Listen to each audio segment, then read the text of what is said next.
किसी संकोच के बहुत सीधे सीधे कह रहा हूं, ये केंद्र सरकार की प्रशासन के साथ मिली हुई भगत से हुआ है और कोई इसका दूसरा कारण नहीं है। मैं इसका उदाहरण बताऊंगा। बहुत अच्छा है कि हम यहां पर हैं और मैं उस आंदोलन में, क्योंकि सुबह से आप सबके साथ में था, एक एक चीज मेरे सामने की है, मुझे किसी के प्रमाण की जरूरत नहीं है, मेरे सामने सब कुछ हुआ। इसकी जरा आवाज ठीक करना यार, ये शोर जो मचा जी।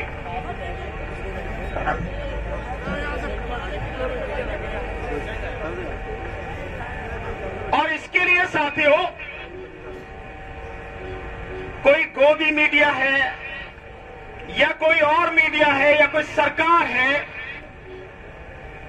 या भाजपा के लोग हैं या आरएसएस के लोग हैं, ये क्या कह रहे हैं आपको इस पर किसी पर ध्यान नहीं देना है, क्योंकि वो सच बोल नहीं सकते, सच बोलने की उनकी हिम्मत नहीं है।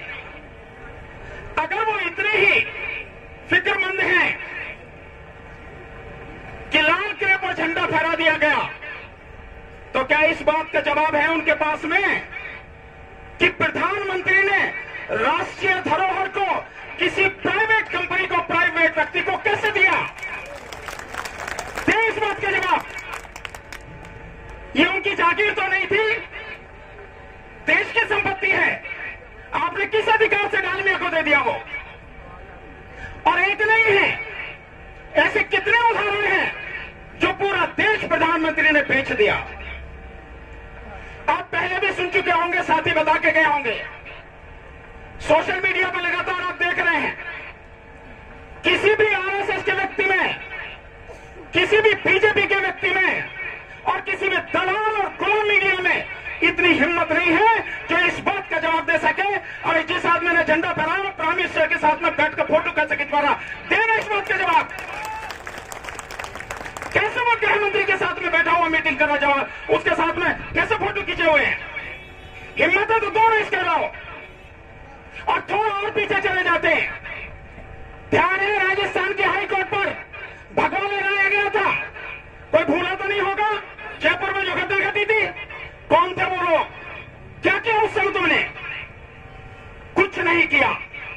और आज ये सारी घटना जो तुम्हारी द्वारा प्लांट है, इस सबको आप सारा आरोप किसानों पर मंड रहे हो। अब मैं आपको उस दिन की घटना पर ले जाता हूं, बाकी और जगह की छोड़ देता हूं, लेकिन यहां से इसकी गाजीपुर बॉर्डर की बताता हूं। आप देखिए इस साइड में रोड चल रही है, ये रोड इधर से जाने वाली है और ये भी रोड इधर से जाने वाली है, बराबर वाली रोड भी इधर ही जा रही है। ये 14 लेन का पूरा है हाईवे जो दिल्ली से लेके मेरठ तक है। और आपको ध्यान होगा जब एक बाई इलेक्शन हुआ था, उस बाई इलेक्शन में ये यही तक रोड बनी थी, इससे आगे की बनी नहीं थी। तो देश के प्रधानमंत्री उस इलेक्शन को प्रभावित करने के लिए इसी पर 4 घंटे तक नाच रहे थे। ये वही रोड है, ध्यान होगा सबको। ये 14 लाइन की रोड है। इस 14 लाइन की रोड पे चारों तरफ ट्रैक्टर थे। कहां जाएंगे जब इतनी संख्या में ट्रैक्टर है? स्वाभाविक यही रहेंगे। प्रशासन की क्या जिम्मेदारी है? प्रशासन की जिम्मेदारी है। और मैं आज की नहीं, अपनी इतनी बड़ी जिंदगी में मैंने तकरीबन 150 आंदोलनों में भाग लिया है और मैंने जानता हूं कि किस तरह से सारे कार्यक्रम होते हैं। जब प्रशासन ने हमें यहां से गाजीपुर फ्लाईओवर के नीचे से और फिर वहां से अप्सरा बॉर्डर जाकर वहां से फिर मोहननगर और फिर वहां से लाल कुआं और लाल कुआं से फिर इसी रोड पर आने का ये रूट हमें दिया था, तो क्या प्रशासन की जिम्मेदारी नहीं थी इस रूट को इस तरह से कॉरिडोर किया जाता, इस तरह से इस रूट को सुरक्षित किया जाता कि इधर से जितने भी ट्रैक्टर या जितने भी साथी आते हैं उसी रूट में से होते हुए बहुत स्मूथली सब निकल जाते? क्या प्रशासन ने किया? ये नहीं किया। इस रोड में आप चले जाइए और इसके बराबर वाली ये 3 और 3 6 लाइन की रोड है, इसमें यहां से लेके और दिल्ली जब तक रिंग रोड आप टच नहीं करोगे कोई कट नहीं है, किसी भी तरह का कोई कट नहीं है। गांव का आदमी क्या क्या जानेगा। या तो दिल्ली के रहने वाले, आसपास के गाजियाबाद के रहने वाले, वो कई बार भटक जाते हैं। तो जो ट्रैक्टर यहां खड़े थे, जो लोग यहां खड़े थे, क्या प्रशासन की जिम्मेदारी नहीं थी कि बीच में से डिवाइडर हटा के और एक कॉरिडोर ऐसा बनाना चाहिए था जो सारे के सारे यहां से स्मूथली उस तरफ आते और उसके बाद गाजीपुर फ्लाईओवर जो है उसके नीचे से निकलते हुए वहां निकल जाते। किसकी जिम्मेदारी थी ये हम करते तो हम पर 427 का मुकदमा लगता। आईपीसी की धारा 427 का कि सरकारी संपत्ति को नुकसान पहुंचाया। डिवाइडर हम तो नहीं हटा सकते, पुलिस को हटाना था डिवाइडर, प्रशासन को हटाना था डिवाइडर। क्यों नहीं हटाया?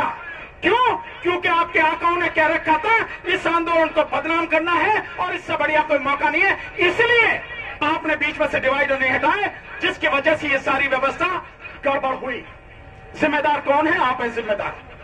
मैं आपसे पूछना चाहता हूं, प्रधानमंत्री या गृह मंत्री कोई भी है, पूरी बीजेपी सरकार यहां आके आ जाए और इन दोनों लाइन में खड़ी हो जाए, अगर वो दिल्ली वहां तक यमुना पार करके रिंग रोड तक ना पहुंचे, बीच में कहीं कोई घटना है तो कहां पहुंचेगी वो? अगर उसे जाना है तो रूट आपको क्लियर करना है, हमारी जिम्मेदारी नहीं है ये आपको करना था। आप बताइए कि जब बीच में डिवाइडर, उस तरफ डिवाइडर, इस तरफ डिवाइडर, जो लोग यहां खड़े हैं, सामने आपने कंटेनर लगा रखे हैं, रोड को ब्लॉक किया हुआ है, कहां जाएगा आदमी? जो आम जनता है, जो लोग आए हैं किसान, उन्हें तो मालूम है ना कि जब परमिशन आपके पास में है फिर डिवाइडर क्यों लगा रखा आपने, ये आपने बैरिकेड क्यों लगा रखे, कंटेनर डाल के क्यों लगा रखे, कहां जाएगा? और आपने ऐसा भी नहीं किया कि यहां से चलते हुए अगर आपको यह होना चाह, आपका प्लान यह होना था कि अगर कुछ लोग इधर भी चले जाएं तो आप रिंग रोड पर वहां रोकते और वहां लोगों को यू टर्न घुमा के और कहते कि ये रोड नहीं है, ये है आपका। हमारी जिम्मेदारी क्या थी? हमारी जिम्मेदारी थी सभी साथियों को जो रूट दिया गया उस पर ले जाएं। मैं भी वही था। मंच के संचालन करने वाले बहुत सारे लोग, इस सारे गाजीपुर, इस बॉर्डर की, इस सारे मोर्चे की व्यवस्था देखने वाले संत बाबा जी भी हमारे साथ में थे, राकेश टिकैत जी साथ में थे। राकेश टिकैत जी ने, हम सब ने हाथ जोड़ के, जो साथी उधर जाना चाहते थे, गाजीपुर फ्लाईओवर के नीचे से सबको इधर भेजा हमने, वहीं पर तो हमारी आंखों के सामने का है सारा। और उसके बाद जो साथी आगे चले गए, मैंने खुद रिक्वेस्ट की कि आप 4-5 लोग जाइए, जो आगे चले गए हैं उन्हें वापस लेकर आइए, क्योंकि वो पुलिस की बात नहीं मानेंगे, इसलिए हमें जाना पड़ेगा। तो 4-5 साथी यहां से वहां गए और उनको वहां से वापस लेकर आए। लेकिन उससे पहले जो लोग रिंग रोड पार करके आगे निकल गए, वो निकल गए, हम क्या कर सकते हैं उसमें? कोई भी क्या कर सकता है। जिम्मेदारी किसकी थी? जिम्मेदारी थी प्रशासन की, शासन की, पुलिस की जिम्मेदारी थी। लेकिन जब तुम्हारी नीयत ही खराब हो तो तुम जो चाहते हो वो करोगे, क्योंकि ताकत तुम्हारे हाथ में, सब कुछ तुम्हारे हाथ में है। मैं जरा पूछ सकता हूं सरकार से या पुलिस प्रशासन से, जब लाल किले पर 15 अगस्त का प्रोग्राम होता है या राजपथ पर 26 जनवरी का प्रोग्राम होता है, मैं पिछले करीब 35 साल से दिल्ली में रहता हूं, सुप्रीम कोर्ट भी उधर ही है, वहीं से होकर सारी जो वो झांकियां और सारी परेड उधर से जाती है, निकलती है। 3 दिन पहले पूरा इलाका सील कर दिया जाता है, राजपथ से लेकर उधर का जितना भी इलाका है, चाहे वो हाई कोर्ट हो, पटियाला हाउस कोर्ट हो, सुप्रीम कोर्ट हो, उधर का सारा इलाका लाल किले तक पूरी तरह सील कर दिया जाता है। तो इस बात का जवाब दो, जब सील कर दिया जाता है और लाल किला सेना के हाथ में है, तो इन लोगों के पहुंचने से पहले वहां पे 1000 लोग कैसे थे? इस बात का जवाब देगी सरकार? है सरकार के पास जवाब? और हम बता रहे हैं कि हमने कानून तोड़ा, हमने हिंसा की।